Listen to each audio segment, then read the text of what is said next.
What's good, YouTube? It's your boy King Leo, and today I'm bringing you guys another NFL draft prospect video. Still doing the cornerbacks. Today we're taking a look at Joey Porter Jr. out of Penn State. So right now at the moment it's February 27th, and Joey Porter Jr. is my 5th ranked cornerback on my draft board right now. Now, something I do want to point out is that I think this dude could be the first corner off the board, because to me, he probably has the highest ceiling out of all the cornerbacks. It's between him and Gonzalez. I'm not gonna disrespect Gonzalez out there, because I think that dude's ceiling is crazy too. But as of today on film, Joey Porter is number 5 for me. Now we're getting closer to the combine. It's this weekend, so looking forward to that. But we're gonna take a look at the film on Joey Porter. So first things first, the size and length, it's noticeable whenever you look at him. This dude he's a big kid, 6'2", 198 pounds, very long arms, kind of like your prototypical like Make-A-Wish type corner that you want to have on your team. Also shows good play strength, good body control, balance whenever he's battling with physical wide receivers on the outside. Another thing I liked is his processing speed, able to diagnose well, and that could be because he got it from his pops. It's in his dad, Joey Porter, linebacker for the Steelers. He just has that football gene in him. Looking at the cons, so quickness at the line of scrimmage and also down the field speed is a question mark for me. Really want to look at that 40 number. I think if he could run 4.5, I think he's a first round lock for sure. Also, at times he will get grabby, and I think it's just his physical nature. It's something that he has to work on. But the main con for me is that his quickness at the line of scrimmage. You're going to see multiple, it might be like 10 plays that I took from the Purdue game, which was his worst game, like without a doubt, where he was just getting beat with quickness at the line whenever he wasn't landing his jam. As we're going to get into it here. First play. Now, this little dude right here, man, Charlie Jones. We're going to have to call him young Edelman out there, young Wes Welker, because he was giving Joey Porter problems. Big problems. You're going to see it. So, here we go. Press covers, like I said. Just getting beat with quickness inside, not really being physical at the line of scrimmage on this rep, because he has the length on this dude. He just gives him a free release of the inside, able to make that catch there, Charlie Jones. Taking a look on this replay angle. Like I said, there was no real effort to be physical, just not let him get to the inside.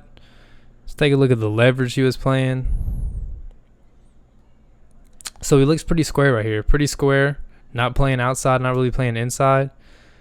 And Charlie Jones just hits it. Joey Porter is not quick enough to react to that.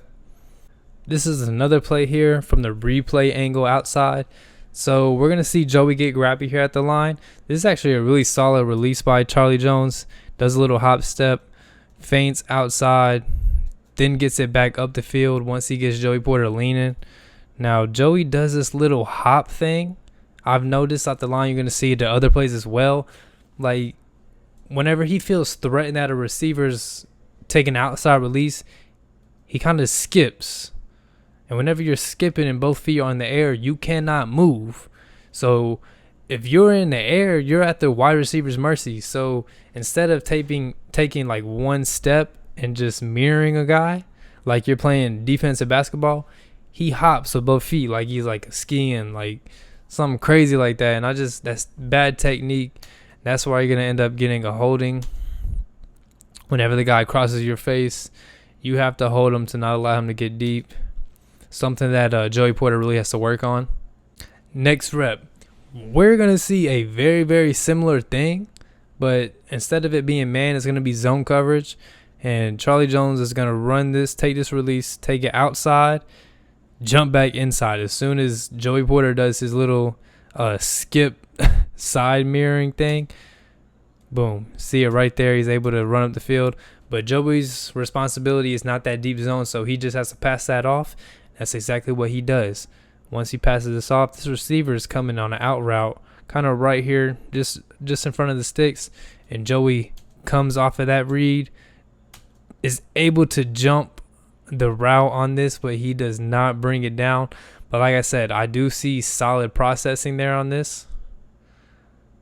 And like I said, his size, like this is a big guy. He's a big athlete. Not able to bring that ball down. Kind of a knock on his ball skills on that play. But it was a solid rep for me overall. I seen good coverage instincts. Explosiveness whenever attacking the football, jumping in the air. We see the length. I think that's a good rep, even though he should have came down with the interception. Next rep, we have man-to-man coverage. Now, on this rep, instead of a receiver taking an inside release, he's going to go outside.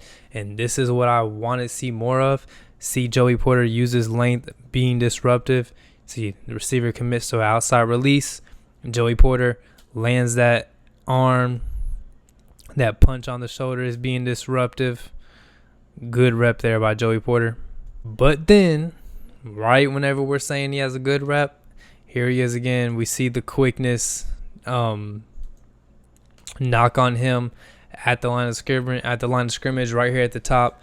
Receiver's going to take outside, just hezzy, jump inside. We see he gets off balance. He's all out of whack here.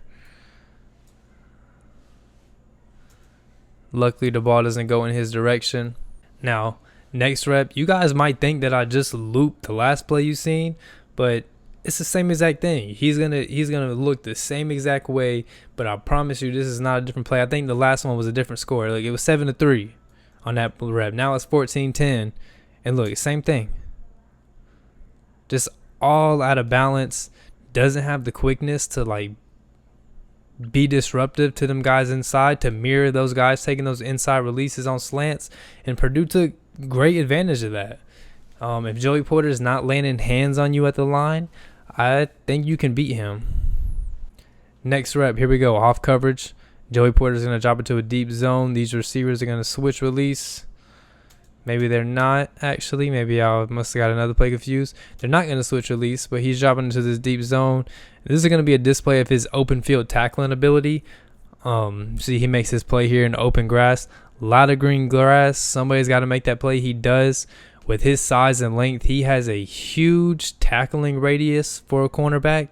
So, as you're going to see right here, that's a good amount of space. Realistically, this player, if this is an average player on the football field, NFL or college, he's not making this tackle. But with Joey Porter's arm length, his size in general, he's able to make this play. And that's a huge play because, there might not be other guys around if that rep was to happen again. Next rep, top of the screen. Again, they're taking these inside slants. Now, this isn't as explosive of a route and like break by the receiver, and Joey is able to mirror that whenever this does happen. And then you see the length to play through the back of the receiver to get a swat. I believe the ball got tipped either way, so they weren't going to call PI if there was PI that occurred. But we do see the length to be able to be disruptive playing from behind the receiver. Good rep there by Joey Porter. So on this next play, 3rd and 1, Purdue's going to run this jet sweep to the edge. It's going to end up being a fumble, and we just see the awareness of Joey Porter, ball skills, catches on the first hop, be there when your team needs you to make a play. That's all we see on this play. Just his, awareness, really knowing where he's at on the field to stay in bounds when he recovers this. His eyes on the football. Great job there. And again, we've been talking about it the whole Purdue game. Top of the screen. See it skipping around. Let's bring it back some. Just that little push outside. And when the receiver breaks back in, he's grabbing, he's tackling. Luckily, the ball didn't go there. But, man, he has to do better with his, ability to cover inside releases, in breaking routes from press coverage. Next play, here we are down, goal to goal, on top of the screen. I think this is Charlie Jones still. He's going to take outside release. They're going to try to throw fade. When they go outside, you see Joey lands this arm on the shoulder. Great job. turns and looks for the football. We're gonna see a better view for it. They end up throwing a flag on Joey, and why is that? Is because whenever he lands this, he grabs instead of just punching through and being disrupted. He grabs right here, so that goes into what I said about him being grabby. He will be grabby at times. I think that's his physical nature. But I do see some good things on this play. Receivers looking for the ball. He turns his head, locates the ball. We see good play strength, body control, balance. Then the length to swat this away. Next rep here. Now, whenever the receivers do take it inside release and he's able to land hands, he is disruptive. Boom. And I don't know why the quarterback threw this ball. And I don't know how it got caught. It's a super improbable catch. But I just wanted to point out, whenever Joey Porter does get his hands on you, it's not as easy of a release if you're going inside or out. So I do think he needs to show more consistency, being able to land his hands, because he has the length and the strength. Whenever he does, he can be very disruptive, man. Very disruptive. Tough catch there. That's a crazy catch. Next rep, top of the screen, and we're going to see what we've been seeing all game. This happens so many times in this game to where I think any scout, any team watching this has to know this is a clear deficiency in his ability to play press coverage. Once he sees that outside stem, he just gets leaning. Luckily, the pass rush got there to blitz, but he just gets leaning so hard to the outside. He feels so threatened, and he gives up free inside release, and he can't match it with quickness. Next play here. Now, he does get beat to the inside once again. But on this rep, we do see a little bit of makeup, acceleration, and speed. And then his length shows to get this PBU. So here we go on the replay. Receiver takes the inside release, and he is drifting upfield, which makes this an easier angle for Joey Porter to get on it instead of running the slant and coming flat. This receiver is going up the field. But we do see the acceleration and the length to be able to lay out, get a PBU there. Next play, Purdue's going to end up throwing a fade towards the top of the screen at Joey Porter. And this is just something I think he can do so well. He can be like a fade eraser. So if a team comes out with a receiver like Des Bryant or Mike Evans, any of these big physical like red zone targets, Joey Porter can match that. We see outside release taken, able to land hands. Boom. When the receiver looks back, he looks back. We see the play strength right here to fight through the hands of the receiver, being physical at the top of the route. And just we see the feel for him to know the ball is coming. Next rep here we go. Press man-to-man coverage. Once again, slant route. Purdue tried to do it the whole game. We do see a better rep here, better reaction time. Now he does get this hand right inside the shoulder pads. Could have been called for a penalty, I do feel like. But we're in the first 5 yards. See the physicalness. So we do have one rep here I was able to find against Marvin Harrison Jr., the highest regarded receiver coming out in next year's class. Big guy, 6'4", has all the tools of being a great wide receiver. Press coverage here. Don't land hands on him, but I love seeing the strength to fight at the top of the route. Marvin Harrison does come down with this catch. But here we go, taking a look on the replay angle. Not afraid of playing in the hip pocket of the receiver. Plays in the hip pocket. Plays through the top of the route. Physicality. We do see makeup, acceleration there. Marvin makes a tough contested catch. Next rep, this is against Garrett Wilson. Now, with Joey Porter Jr. being at Penn State, he played all these Ohio State dudes. He played Chris Olave, Garrett Wilson, Smith and Jigba, Jameson Williams, Marvin Harrison Jr. He's played against a great comp. He's played against great NFL level receivers, so he has the experience against good talent. Right here, they're at the top of the screen. It kind of gets cut off, but it's going to be a fade route. We know he can cover this. We've seen him multiple times. Body control, balance, play strength, like length to be able to cover back shoulder, pylon, wherever the ball is put, he can get to it. So that's something he really excels at. See the competitive nature there from him. Next rep, they're going to be at the top of the screen.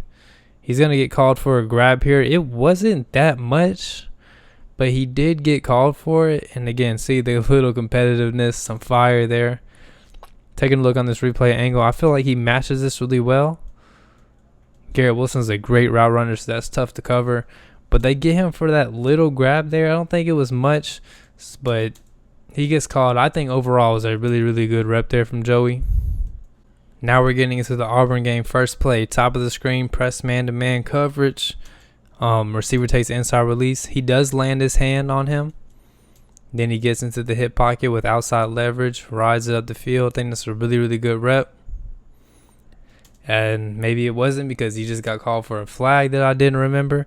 Oh, yeah, he did pull. Yep. Pulling on the back. Like, he gets grabby. It's his physical nature. He has to not do that in the NFL, though, to become a better player. Next play here, this is him at the bottom. This just shows some tackling ability. I think that's Tank Bigsby, one of the most physical runners in college football. Now, we do see Joey kind of get ran over a little bit, but at the end of the day, he does bring him down, able to wrap up at the ankle, get him on the ground. Next play, here he is, top of the screen, is going to drop into a deep zone. Now, Auburn is going to run this switch release. He sees this well, knows his assignment, and we know if you're throwing the go ball, Joey Porter is going to cover it. Taking a look on the replay angle. Once the receiver looks back for the football, he does. We've seen that consistently, does it every time. Kind of gets out of position. This is a good early jump by the receiver to try to make this play, but then the length to knock this ball away. Great play. Now, before these next couple reps, I want you guys to look at the situation. Penn State up by 1 score, 10-yard line, goal to go. Fourth quarter, 4 minutes to play. Taking a look, top of the screen. Now they try to go fade route, and we know he can cover that. If you want to throw it up, he can cover back shoulder. Doesn't matter. He can cover the fade route. That's been like that. If we don't know what we're getting with Joey Porter, we know that we're getting ability of him to cover a fade route. See, receiver turns and looks. He turns and looks. Able to use his length to swat that ball there. Next play, here he is, top of the screen again. Auburn's going to hand this ball out to the right. The back is going to bounce it outside. And we just see him showing ability to get out there, make this play. Competitiveness. Got to make the play in this situation of the game. 3rd and goal. Again, make the play. They do edge closer to the goal line. But he ends up making the play. See the processing ability once they throw this to the flat. Boom, he sees it quickly, able to get there. Now, I do think that he was close to ripping this thing out in time, but they did rule him down on the play. And then pretty much ends the game there. We see 3 great plays in a row by Joey Porter. So that's going to do it for this video. Right now, I got him at cornerback 5. Like I said, I do think he has probably the highest, if he has one of the highest, if not the highest ceiling in this draft. Gonna get the combine numbers this weekend. If there's any players you guys want to see, let me know. Let me know what you think about Joey Porter Jr. I think I'm a little less high on him right now than most people are. That's just my opinion. You know, I just go off what I see. Anyways, if you made it this far, hit all the buttons. I appreciate the love. Peace.